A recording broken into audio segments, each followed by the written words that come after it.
नमस्कार पाम हम आज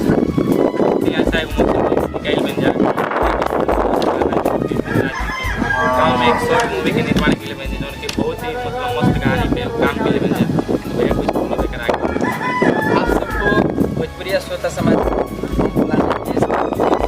और यार हम बतावल चाहतनी कि आज हमने के टीम बनवले बनी है जिन्होंने हमारे सारे मित्र हैं। हमारे बड़े भैया विष्णु जी हैं, हमारे गुरु जी मार्कंडे गुरु जी हैं, हमारे राइटर धर्मेंद्र जी और सिंगर चूजी भाई और हमारे मित्र संदीप भाई हैं और हमारे बगल में कमेश भैया हैं। तो हम लोग मिलकर एक कुछ अलग प्रयास करने के लिए कोशिश किए हैं और उसके माध्यम से आज हम लोग एक छोटा सा शॉर्ट के काम करने का मतलब कोशिश किए हैं। आप लोगों से आग्रह है, विनती है कि आप लोग इसको देखिए और अपना प्यार आशीर्वाद दीजिए ताकि हम लोग को और हौसला मतलब अफजाई कीजिए, आगे काम करेंगे।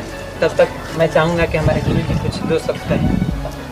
चलिए, सबसे पहले तमाम श्रोतागण को हम पैर छू के नमस्कार करते हैं। हम मार्कंडे राजा आप सबके बीच में हमारे दोस्त मित्र हैं, एक शॉर्ट मूवी बना है प्रत्येक गाँव में।